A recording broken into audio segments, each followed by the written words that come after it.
Last week, Kirby Smart said that he's never had a bye week come at the wrong time. He said that after Georgia beat Vanderbilt, obviously came out of that game banged up, with the headline injury being Brock Bowers, not just Georgia's best player, but best player in college football probably. So, yeah, the bye week came at the right time for Georgia, but he's right. It never comes at the wrong time. A week off in a football game that is so physical. The sport is so physical, and that has been the case for Georgia this year. The injury bug has not excluded Georgia, and it's hit the Dogs pretty hard. So how many key players are they going to have against Florida? Is anyone going to be out? Is Brock Bowers going to be the only one?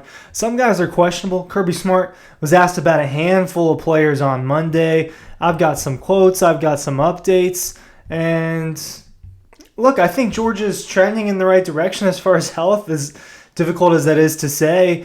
I think a lot of players that have been injured are going to play, or at least have a chance to play against Florida. Bowers being the exclusion there, we know that's going to be more of a long-term injury. That's going to be more, probably more like 1 to 2 months as far as how long he'll be out with the injured ankle. Had surgery last week. Of course, Kirby Smart was asked about him, and I'm going to give you that as well, what he had to say about that. Ryan Curley from Dog Post talking about Georgia's injuries, talking about how physical of a football game or football season it's been for the Dogs. Kirby talked about how physical this game's going to be, how physical practice is going to be. He loves saying it's physical. Very similar to the way he talked about Kentucky. He's talking about Florida, and we know that these rivalry games take a toll on your team. So Bowers obviously had the ankle surgery last week. I believe a week from today. I believe he had it on Monday last week. Kirby was asked about him, but we know he's going to be out at least a few games. He said, yeah, Brock's been at walkthroughs. He's been out there with the team, sometimes this week, sometimes at different times. Bowers is around, and he's in good spirits, and that's the important part that I wanted to update here. That's really all I had to say about that. I can confirm that he is around. He's not just a hermit in his shell at home. So, Kendall Milton, this guy's been banged up off and on. I want to say just going back to the spring, but really going back to when he got to Georgia. Dude's had trouble staying healthy. So he finally comes in against Kentucky looking the healthiest he had all season. He gets some touches, Dejan Edwards being the lead back in that scenario.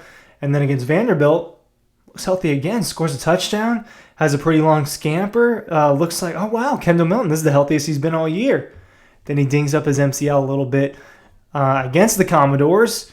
That's what Kirby said about Kendall Milton. Kendall Milton was good last week. He pushed through, did a good job. We'll see where he is today. So he practiced. He practiced during the off week. Georgia focuses a lot on themselves during the off week. Kendall Milton got to participate. We don't have the details on how limited that might have been, on maybe exactly what Milton was doing in his preparation. Maybe it wasn't practicing in full, but it sounds like it's overall kind of positive. And look, depth has been an issue in Georgia's running back room. Injuries have been an issue in the running back room this season. That is the position group that has hit the hardest for Georgia, the injury bug. Here, let's look at it this way. How many scholarship running backs does Georgia have?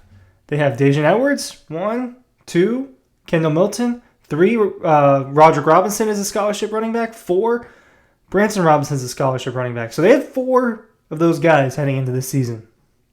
Okay? Well, Dejan Edwards begins the season with a banged up knee. He misses the first 2 games. Kendall Milton's banged up. Branson Robinson's out for the season. And then Roderick Robinson gets a high ankle sprain in week 3 against South Carolina. All 4 of the scholarship backs have dealt with injuries right now. And Edwards has remained the most healthy, and he has kind of remained Georgia's number 1 back while he's been out there, getting the 460 yards and the 6 touchdowns on 80 carries in 5 games.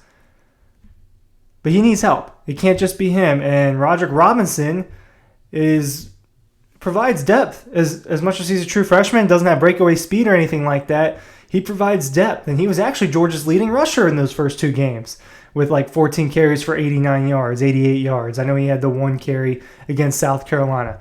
And Roderick Robinson was back at practice last week, so Kirby Smart seems pretty positive about where his running backs are in terms of the health. So Roderick Robinson, I believe that he will be able to suit up against Florida. And if for some reason Milton is not, then look, Roger Robinson's going to get touches because Cash Jones has been getting touches. It has been Daijun Edwards dominating in the backfield. But it hasn't been Daijun Edwards dominating in the backfield because that's what they think it should be or that's what they want it to be. It has partially been because of the health. And as good as Daijun Edwards is, this is not a guy that they want. You don't really want to give someone that many touches in the first place, but this is not a guy they want toting the ball 30 times a game, and they're not going to do that to him, but if they don't have the guys out there, then they won't. Kendall Milton and Roderick Robinson. Looks like they're trending in the right direction to play. High ankle sprain for Roderick Robinson. I failed to mention that early in this video. Maybe I didn't. But he is, for the first time in a few weeks, trending in the right direction to play. So Tate Ratledge, real quick about Tate Ratledge, and then I want to move on to the tackles. Tate Ratledge dinged up his elbow against Vanderbilt. So for anyone who was worried about it, I was never really worried that this was going to be a significant injury for Tate. He's doing fine. He's been fine, is the exact quote from Kirby Smart. So Amarius Mims, Xavier Truss. They were asked about in unison today. So Kirby Smart gave a joint answer about the two. So I feel like we were kind of gypped in terms of learning about where they are individually. Maybe we will learn about that on Tuesday night. If that's the case, we will find a way to update you guys about that. But for those who don't know, quick story, the Cliff Notes version of what's going on. Mims, ankle sprain against South Carolina. He's the starting right tackle. He goes down. He has the tightrope surgery. If he followed Lawson Lucky's timeline with the surgery, he would be available against Florida, apparently. So this week, maybe he can go. We'll see how that goes. It's different for everybody. Truss. He was the starting left guard. Xavier Truss moves over to right tackle with Mims out. And then against Vanderbilt, Truss goes down with an ankle sprain. Dylan Fairchild is who took over at left guard for Xavier Truss after they moved him. And then when Truss went down, true freshman Monroe Freeland came in and played pretty well for Georgia. But look, you want to have your best guys out there. And in this case, it's both of them at different positions. So here's what Kirby's quote was about these two guys. You'll find out a lot more today. This is Monday. They were both able to do some different things last week in the off week, and a lot of rehab, a lot of maintenance, a lot of getting back. But until I see them out there today, I probably wouldn't be able to be a good judge to tell. So look, up in the air on those two. Mims, I guess not. I would guess not. For Truss, if it was just, if it wasn't a major ankle sprain, you're talking about 14-day turnaround from Vanderbilt to the Florida game. It's possible. Totally possible that Xavier Truss is out there against Florida. And if that's the case, he will be the right tackle with Dylan Fairchild as the left guard. If both of those guys were able to go, I would imagine they go back to the original lineup that they had, which would have Mims at right tackle and Truss at left guard. But it seems like both of those guys are questionable. So out of all the guys we mentioned, Bowers out. Ratledge sounds like he's in. Roderick Robinson sounds like he's in. It sounds like Kendall Milton is in to me. And then I would call Xavier Truss and Amarius Mims questionable at the moment. Those are your Georgia football injury updates. Newsletter. It's down below. Thanks for watching.